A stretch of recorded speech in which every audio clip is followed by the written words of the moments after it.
Speed control हमें करना है चॉपर के यूज़ से, और फोर मोड्स हमें किस में प्राप्त होते हैं? फोर मोड्स ऑफ ऑपरेशन हमें टाइप ई चॉपर से प्राप्त होते हैं। तो टाइप ई चॉपर का हम यूज़ करते हुए यहाँ पे एज अ लोड हम डीसी मोटर को यूज़ करेंगे और इस डीसी मोटर की स्पीड को नियंत्रित करेंगे चारों मोड्स में, फॉरवर्ड मोटरिंग हो या फॉरवर्ड रीजनरेटिव, रिवर्स मोटरिंग हो या रिवर्स रीजनरेटिव हो। तो सबसे पहले जो आपको मालूम है कि हम जब टाइप ई चॉपर पढ़े थे तो फर्स्ट क्वाड्रेंट है तो CH1 को ऑपरेट करेंगे, सेकंड क्वाड्रेंट है तो CH2 को ऑपरेट, थर्ड है तो CH3, फोर्थ है तो CH4। ऑपरेट करने का मतलब यहाँ पे ये है कि CH1 को हम टर्न ऑन करेंगे फिर टर्न ऑफ, CH2 को हम टर्न ऑन करेंगे फिर टर्न ऑफ, CH3 को भी हम उसी प्रकार से और CH4 को भी हम उसी प्रकार से टर्न ऑन और टर्न ऑफ करेंगे। अब यहाँ पे टर्मिनल वोल्टेज V0 है, VT या V0 हम दोनों से रिप्रेजेंट कर सकते हैं। I0 is the current, load current flowing in this circuit. यहाँ पे अगर सेपरेटली एक्साइटेड अगर आपको बोले, सपोज अगर सेपरेटली एक्साइटेड नहीं है तो आप यहाँ पे फील्ड वाइंडिंग को ड्रॉ नहीं करेंगे। अगर सेपरेटली एक्साइटेड बोले तो आप यहाँ पे एक फील्ड वाइंडिंग को ड्रॉ कर देना, उसके साथ एक फुल कन्वर्टर को जोड़ते हुए एक BS सप्लाई वोल्टेज दे दीजिएगा, तो हमारी वो सेपरेटली एक्साइटेड DC मोटर हो जाएगी। परंतु यहाँ पे हमें वो नहीं करना, हमने डायरेक्टली लोड हमने मोटर ले ली, that is the self excited DC motor. यहाँ पर फर्स्ट मोड में आपको मालूम है, फर्स्ट और थर्ड में हम दो चॉपर्स को ऑन रखते थे, एक तो ऑपरेट होता था और एक हमेशा ऑन रहता था। तो फर्स्ट में हम CH4 को ऑन रखते थे हमेशा और थर्ड में हम CH2 को। तो जब हम CH1 को ऑपरेट करेंगे तो CH2 और CH3 को ऑफ रखेंगे हमेशा और CH4 को कंटिन्यूसली ऑन रखेंगे। तो सपोज़ CH1 को हमने ऑन किया और साथ में CH4 को ऑन किया, तो हमारा from source to load current कैसे फ्लो होगा? From CH1 then to DC motor and then to CH4 and back to source. इस प्रकार से करंट इस तरह से प्रवाहित हो रहा है इस सर्किट में। तो हमारा आप देख रहे होंगे लोड वोल्टेज भी पॉजिटिव है और लोड करंट भी पॉजिटिव है, करंट भी पॉजिटिव, वोल्टेज भी पॉजिटिव। ये कौन से क्वाड्रेंट में संभव है? फर्स्ट क्वाड्रेंट में। और ये किस प्रकार से होगा? सोर्स से लोड में करंट फ्लो हो रहा है तो ये मोटरिंग होगी, ब्रेकिंग नहीं। ये होगी हमारी मोटरिंग, और ये हमारी मोटरिंग हो रही है दोनों करंट और वोल्टेज पॉजिटिव के साथ, तो ये होगी हमारी फॉरवर्ड मोटरिंग। अब CH1 को अगर हम ऑफ कर दें तो CH1 को ऑफ करेंगे तो करंट किसके थ्रू फ्री व्हील होगा? From CH1 and diode D2। इस प्रकार से ये आपको मैंने बताया था, उसमें भी आपको मैंने समझाया है ये सब चीज़ें जब आपको मैंने फर्स्ट मोड पढ़ाया था। यहाँ पे आपको 4 मोड्स बताने हैं, फॉरवर्ड मोटरिंग मोड और फॉरवर्ड रीजनरेटिव, और इस प्रकार से अलग अलग। तो फॉरवर्ड मोटरिंग मोड में दो चॉपर्स ऑफ, CH4 और CH1 ऑन। CH1 को ऑन किया तो मोटर वोल्टेज भी पॉजिटिव, आर्मेचर करंट भी पॉजिटिव, और आर्मेचर करंट बढ़ेगा उस टाइम। और CH1 को जैसे ही ऑफ कर देंगे तो वही पॉजिटिव आर्मेचर करंट जो फ्लो होगा और डिक्रीज होगा किसके थ्रू? CH4 डायोड, CH4 और diode D2 and then RA and LA, and इसी में करंट ये फ्री व्हील होता रहेगा। तो इस प्रकार से हमें फर्स्ट मोड ऑफ ऑपरेशन प्राप्त होता है। अब इसके बाद सेकेंड मोड में हम क्या करेंगे? सेकेंड मोड में हम CS2 को ऑपरेट करेंगे, और यहाँ पे अदर्स थायरिस्टर्स को अगर हम थायरिस्टर यूज़ कर रहे हैं तो, अदरवाइज हम थायरिस्टर की जगह हम यहाँ पे मॉसफेट भी यूज़ कर सकते हैं, ये GTOs यूज़ कर सकते हैं, तो वो फुली कंट्रोल्ड होते हैं, इसलिए हम उनका भी उपयोग कर सकते हैं। हालांकि यहाँ पे हमें कम्यूटेशन सर्किट की ज़रूरत नहीं पड़ेगी, क्योंकि नेचर ऑफ सप्लाई यहाँ पे यहाँ पे हमें कम्यूटेशन सर्किट की ज़रूरत पड़ेगी, क्योंकि नेचर ऑफ सप्लाई हमें यहाँ पे DC सप्लाई है।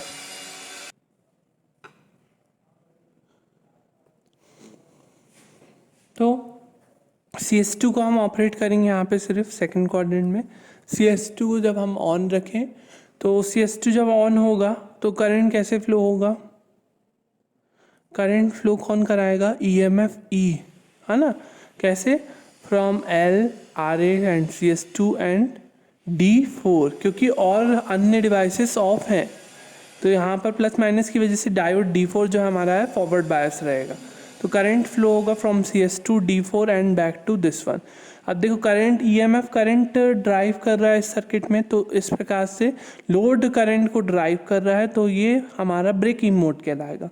अब इसके साथ साथ करंट नेगेटिव है, करंट अपोजिट डायरेक्शन फ्लो हो रहा है, पर वोल्टेज अभी भी पॉजिटिव ही है क्योंकि EMF एक्साइटेशन को हमने रिवर्स नहीं किया है ना। EMF एक्साइटेशन को हम रिवर्स नहीं कर रहे हैं। EMF एक्साइटेशन, EMF की जो पोलैरिटी है हम उसको फील्ड एक्साइटेशन को रिवर्स करके हम इसको रिवर्स कर सकते हैं, माइनस प्लस कर सकते हैं, प्लस माइनस कर सकते हैं। हालांकि हमने सेकंड क्वाड्रेंट में ये नहीं किया है, तो voltage V not positive, current negative, तो V पॉजिटिव I नेगेटिव, ये कौन से मोड में होता है? सेकेंड मोड में होता है, मतलब जहाँ V पॉजिटिव और I नेगेटिव हो।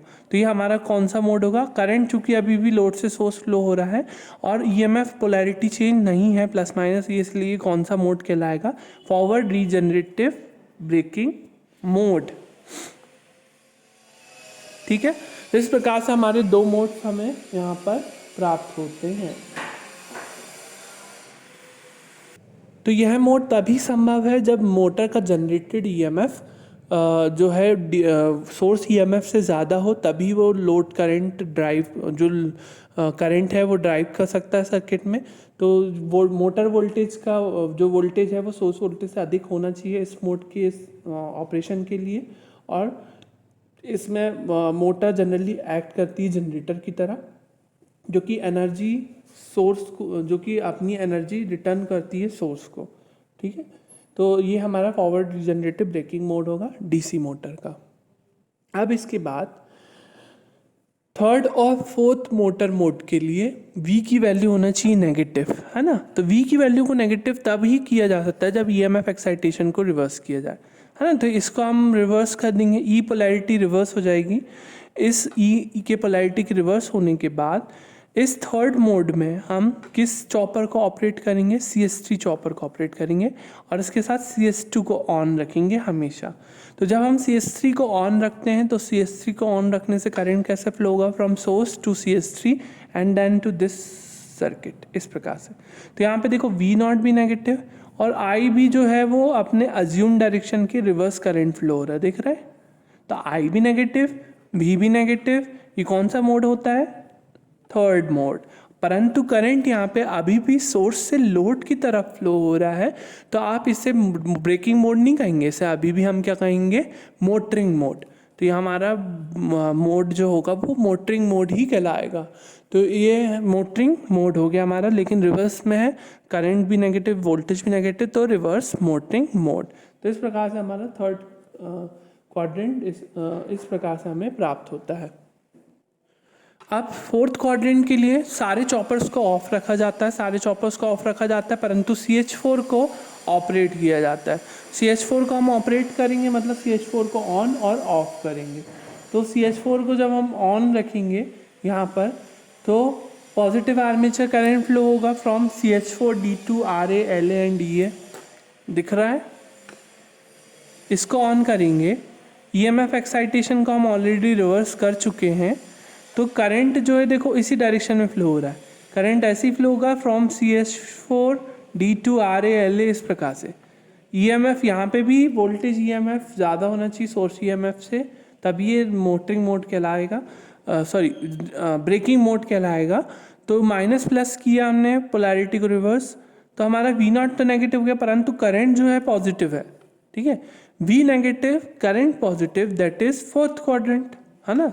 फोर्थ क्वाड्रेंट है, तो यहाँ पर लेकिन जो हमारा ब्रेकिंग हो रही है फील्ड एक्साइटेशन को रिवर्स करने के बाद हमें प्राप्त हो रही है, तो उसके कारण से क्या होगा?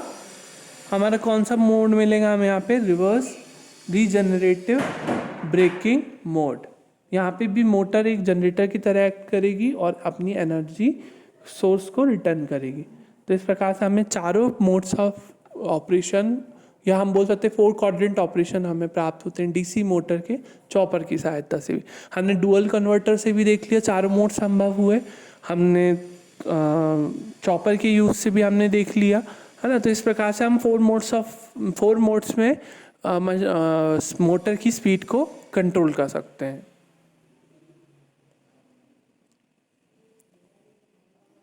ये जनरली जो सिंगल फेस अगर हम कन्वर्टर्स यूज़ करते हैं तो वो फुल कंट्रोल्ड कन्वर्टर्स यूज़ करते हैं तो 10 किलोवाट तक की डीसी ड्राइव्स तक हम उसका उपयोग कर सकते हैं। अगर हम डुअल कन्वर्टर यूज़ करते हैं तो वो 15 किलोवाट तक की डीसी ड्राइव्स के लिए उपयोग कर सकते हैं।